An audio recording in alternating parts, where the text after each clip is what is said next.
किसी पार्टी से संगठन का कोई लेना। हार्दिक शुभकामनाएं देते हैं और उम्मीद करते हैं कि ये अपने कार्य में मानते हो ना, अब क्षेत्रीय संगठन स्कूल हितों के लिए आंदोलन करेगा ही करेगा। जो आप बात कहलवाना चाहते हो बिल्कुल तोड़ की करेंगे। जब आपकी सुनवाई होगी तब आंदोलन की जिम्मेदारी पड़ेगी। अच्छा रहा तीनों में से आपके स्कूल हित की अगर बात करें, स्कूल हित की बात करेंगे तो हमने अपनी मेहनत से अपने स्कूल खड़े करे, हमारे लिए कौन सी चाहिए। जो सरकार सुनवाई करेगी उसकी तो सराहना करेंगे आप। हम संजय जी, जो हमारी बातों को मान रखेगा हम भी उसका मान रखेंगे। 2007 और 8 में कांग्रेस की सरकार ने हमारी बातें सुनी और 2009 में हमने पूरे हरियाणा की तरफ से जींद में उस समय के मुख्यमंत्री का स्वागत किया। कोई भी सरकार है जो हमारी बात मानेगी हम उसका सत्कार करेंगे, जो हमारा मान रखेगा हम क्यों नहीं रखेंगे। हमारा उद्देश्य यही है। उस समय की सरकार से भी हम आंदोलन मुर्दाबाद के भी लगाए, एजुटेशन भी किया, जेल भी काटी, लठ भी खाए, और जब उस सरकार ने हमारी बात मानी हमने उसका सम्मान भी किया। आगे भी आज भी यही कहते हैं, अगर ये सरकार भी हमारी बात मान लेती है हम इसका भी सम्मान कर देंगे, नहीं मानेगी तो फिर आंदोलन करेंगे, जेल जाएंगे, लाठी खाएंगे, अपनी बात रखेंगे। हमारा किसी सरकार से कोई मतलब नहीं। हम रेड्डू साहब ने कितनी बड़ी बात कही है कि शिक्षा is very important in our life.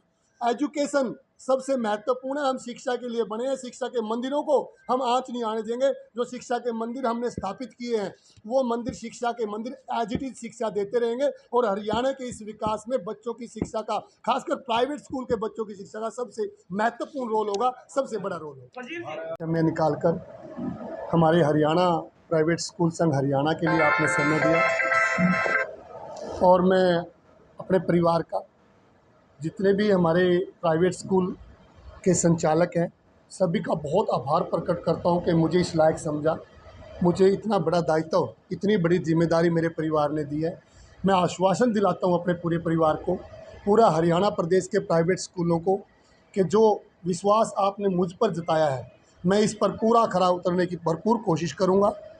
अपना सर्वस्व, जितना भी समय है, ज़्यादा से ज़्यादा समय अपने प्राइवेट स्कूलों को देकर शिक्षा के हित में, सबसे बड़ा मुद्दा हमारा शिक्षा हित है, क्वालिटी एजुकेशन है प्राइवेट स्कूलों का मुद्दा।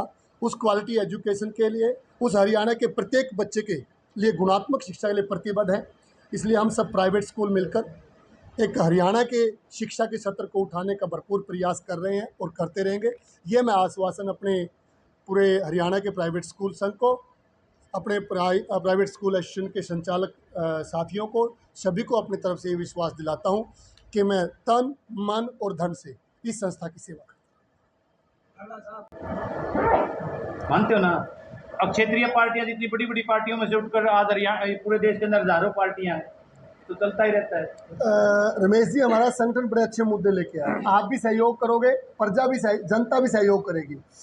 सबसे बड़ी बात मैं आपको बताता हूँ, सेकेंडरी में बताता हूँ कि परमानेंट रिकॉग्नाइजेशन, इसका अर्थ ही क्या है? परमानेंट, स्थायी मान्यता।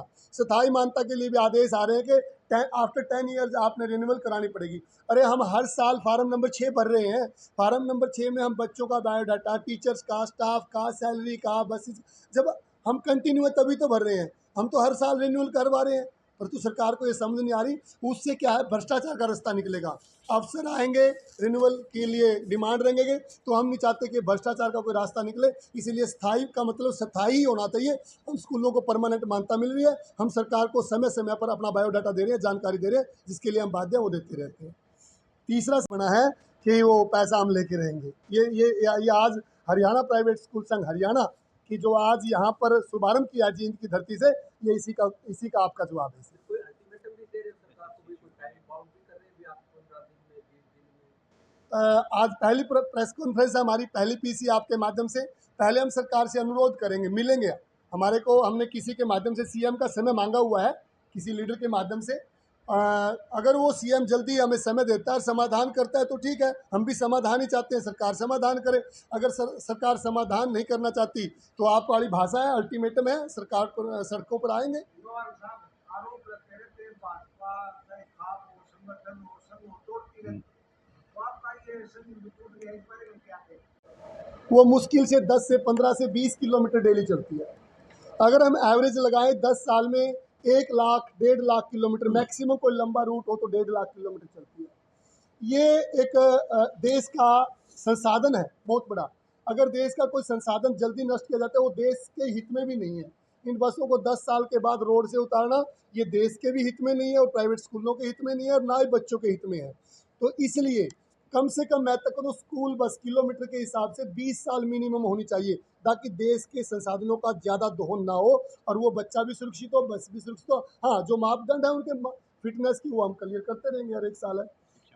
और तीसरा जो है, जो मैं अपना महत्वपूर्ण आपको पॉइंट रख रहा हूँ कि कितनी बड़ी दुर्भाग्य की बात है कि हमारी सरकार जो है बच्चों को पैसेंजर बोल रही है, यात्री कर लगा रही है। मैं दुर्भाग्य मानता हूँ। पिछली सरकार ने हमारे बच्चों का यात्री कर माफ़ कर दिया था और हमने लड़के माफ़ करवाया था, परंतु पिछली की सरकार का मैं धन्यवाद करता हूँ कि हमारी लड़ाई को स्वीकार किया। आप वो जो मर्जी की, हम पिछली सरकार की बात करें, किसी व्यक्ति विशेष का नाम हम नहीं लेते। हाँ, किसी व्यक्ति विशेष की सरकार नहीं होती, पार्टी की सरकार होती है, हरियाणा की सरकार। हाँ जी, कांग्रेस सरकार, हरियाणा की सरकार ने यात्री कर को वापस ले लिया था। तो यात्री कर, बच्चे को यात्री बोलना दुर्भाग्य है कि वो पैसेंजर है, वो तो विद्यार्थी है, विद्या ग्रहण करने के लिए स्कूल जाता है, इसलिए यात्री कर जल्दी से जल्दी वापस लिया जाए। और हार्दिक शुभकामनाएं देते हैं और उम्मीद करते हैं कि ये अपने इस कार्य में सफलतम होने का प्रयास करेंगे। दूसरी बात, एक बार बार क्वेश्चन रमेश सिंह रोवा और संजय जी ने पूछा और आपके मन में भी सभी के चल रहा होगा कि आखिर बीजेपी सरकार ने इसको दो फाड़ कर दिया। साथियों, मैं ये कहना चाहता हूँ कि जो पहले वाला जो संगठन था वो पूर्ण रूप से असफल हुआ, वो प्राइवेट स्कूलों की आवाज़ को नहीं उठा सका। 2016 से आज तक हमारा 134A का पैसा रुका पड़ा है।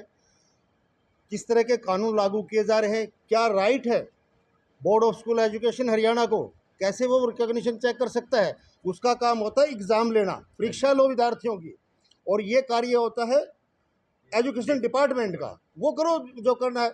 इस तरह का जो तानाशाही रवैया है, मैं बड़ी शाबाशी देना चाहता हूँ अपनी पूरे कार्यकारिणी को, ये इस मुद्दे को लेकर के यहाँ पर आए हैं। दूसरी बात साथियों, मैं आपके माध्यम से हरियाणा सरकार को ये बताना चाहता हूँ कि आज हरियाणा प्रदेश में जो गवर्नमेंट स्कूलों के जो हालात सरकार ने बना रखे हैं, अध्यापकों ने नहीं, क्योंकि 50% से ज़्यादा पद खाली पड़े हैं, चाहे वो स्कूल लेवल की बात हो, चाहे कॉलेज लेवल की बात हो, और चाहे किसी टेक्निकल इंस्टीट्यूट की बात हो। जहाँ पर 50% पद खाली पड़े हैं तो अध्यापकों का क्या कसूर है, कार्यरत स्टाफ का क्या कसूर है? उनको पद ही नहीं दे रहे। आज हरियाणा प्रदेश में नहीं बल्कि पूरे देश में जो सरकार को करना चाहिए था उससे कई गुना कार्य प्राइवेट स्कूल्स कर रहे हैं। और किसी भी देश के विकास के लिए, किसी भी प्रदेश के विकास के लिए, किसी भी सजग समाज को निर्मित करने के लिए, किसी भी राष्ट्र के निर्माण के लिए यदि कोई सबसे ज़रूरी चीज़ है तो वो है ह्यूमन वेल्थ, मानव संपत्ति। और वो मानव संपत्ति इन विद्यालयों में तैयार की जाती है जिससे राष्ट्र का निर्माण होता है। ये विद्यालय राष्ट्र का निर्माण करते हैं, ये ह्यूमन वेल्थ पैदा करते हैं जो कि अनमोल होती है। और ऐसे इंस्टीट्यूट को, ऐसे व्यक्तियों को जो राष्ट्र निर्माण का सबसे बड़ा प्रतिशत देने का काम करता है, जो सरकार से ज़्यादा कई गुना कार्य करके एक राष्ट्र को आगे बढ़ाने का काम करता है, उसके लिए ऐसी छोटी छोटी समस्याएं पैदा करना, उसके ऊपर तानाशाही रवैया अपनाना, जहां मैं इसकी घोर निंदा करता हूं, वहीं मैं अपने साथियों को भी इस बात के लिए कहना चाहूँगा, इसकी पुरजोर आवाज़ उठाएं, सरकार को जगाने का काम करें और इस तानाशाही रवैये को बंद करे सरकार, ताकि अच्छे तरीके से प्रदेश का विकास किया जा सके। साथियों, हरियाणा प्रदेश की सरकार की यदि मैं बात करूं, मैं किसी विशेष सरकार की बात नहीं कर रहा, ऑल गवर्नमेंट्स ऑफ हरियाणा, कहीं ना कहीं शिक्षा को नज़रअंदाज किया जाता है। शिक्षा की व्यवस्था करने में पूर्णतः सरकार असफल नहीं दे रही है, बढ़ा नहीं रही है। और जो यदि हमारे जैसे साथी शिक्षा के स्तर को आगे बढ़ाने का काम करते हैं तो उनके खिलाफ तानाशाही रवैया अपना करके उनको दबाने का कार्य करते हैं। इसलिए आज की इस प्रेस कॉन्फ्रेंस के माध्यम से आप सभी साथियों के सहयोग से हम इस बात को सरकार तक पहुंचाना चाहते हैं कि हम भी आपके ही नागरिक हैं, हमारे को मान दो, हमारे को सम्मान दो, हमारा हौसला बढ़ाने का काम करो, ताकि हम प्रदेश को शिक्षा जगत में और आगे ले जाने का काम करेगा। स्कूल की रिकॉग्नाइजेशन का काम डीएससी करता है, हमारे डीओज, बीओज, डीडब्ल्यूओज करते हैं। बोर्ड ऑफ स्कूल एजुकेशन को कोई हक नहीं बनता कि वो स्कूल की रिकॉग्नाइजेशन को देखे। हम इसका पुरजोर विरोध करते हैं, और बोर्ड ने यह फरमान वापस नहीं लिया तो सड़क से लेकर के संसद तक हम विरोध भी करेंगे इस बात का। एक तो मेरी सख्त आपत्ति है ये बोर्ड पर, और दूसरी, इस बोर्ड ने जो है छोटी छोटी मिस्टेक्स पर, आप ऑनलाइन फॉर्म भरते हैं, कोई गलती रह जाती है, क्लैरिकल मिस्टेक हो जाती है, 5-5 हज़ार रुपये फाइन लगा देते हैं। ये जो इनका तानाशाही रवैया है ये बंद होना चाहिए। दूसरी एक समस्या प्राइवेट स्कूलों को आ रही है सोसाइटी रजिस्ट्रेशन में। जो हमारी सोसाइटियां हैं उसका पोर्टल सरकार बंद कर देती है, जिसके कारण वो अपडेट नहीं हो पाती। डे बाय डे फाइन, लाखों लाखों रुपए उन सोसाइटियों के ऊपर इन्होंने फाइन लगा करके छोड़ दिया है, और स्कूल वाले जब उसको अपडेट करना चाहते हैं पोर्टल ही बंद है। तो मेरा निवेदन है, सरकार तक हम अपनी बात पहुंचाना चाहते हैं कि हमारी जो समस्याएं हैं उनका तुरंत प्रभाव से हल आना चाहिए, वरना हम सड़क पर उतरने के लिए मजबूर होंगे। अगर ये एजुकेशन देने के लायक है तो इनको परमानेंट रिकग्नाइजेशन दी जाए, पर तो हरियाणा सरकार की नीयत साफ नहीं है। मैं ये बार बार कहता हूँ कि हरियाणा सरकार की अगर नीयत साफ हो, अगर कोई स्कूल छोटा है तो उसमें कम बच्चे कर दीजिए, आप बच्चों की संख्या निर्धारित कीजिए कि आपके स्कूल में 100 बच्चे पढ़ सकते हैं परमानेंट, क्यों नहीं। सरकार की नीयत साफ नहीं है, गोलमोल रखना है, किसी भी बात का हल नहीं करना, पोर्टल खेलते जाओ, जनता का दिमाग बांटते जाओ। अगर सरकार की नीयत साफ हो, सभी टेम्परेरी स्कूल को एक मुश्त विद इन मंथ परमानेंट मान्यता दी जा सकती है। हाँ, मैं ये कहता हूँ कि कोई अगर आपको या समाज को लगता है कि 12वीं के स्कूल लायक नहीं है, 10वीं की दे दीजिए, हमें क्या दिक्कत है। भाई कहीं आप स्टैंड तो करें। जब आपने टेम्परेरी रिकग्नाइजेशन दिया, मैंने घर तो लेटर नहीं बनाया, सरकार ने मेरे को टेम्परेरी दिया था, 1 साल के लिए आप दिए, वो 23 साल तक रिन्यूअल आपने किया, मैंने नहीं किया। जिस स्कूल को आपने 23 साल तक चलने की अनुमति दी उसको परमानेंट आप लेटर देने में क्या अर्थ है। इसलिए वो पूरे हरियाणा प्रदेश में लागू होना चाहिए, और मैं इसका पूर्णतः समर्थक हूँ। जो न्यू एजुकेशन पॉलिसी है दैट इज गुड पॉलिसी, उसको हम सभी मानने के लिए भी तैयार हैं, हम लागू भी करना चाहते हैं। पॉलिसी अच्छी है, लेकिन सरकार की नीयत अच्छी नहीं है साथियों। दिल्ली सरकार की भी अच्छी थी और हरियाणा सरकार की भी अच्छी नहीं है। नहीं, बिल्कुल सोशली बोल रहा हूँ और स्कूलों की तरफ से बोल रहा हूँ। अगर सरकार की नीयत अच्छी होती साथियों, आज जो है 5000 स्कूलों को मर्ज न करके 5000 नए स्कूल बनाने का काम करते।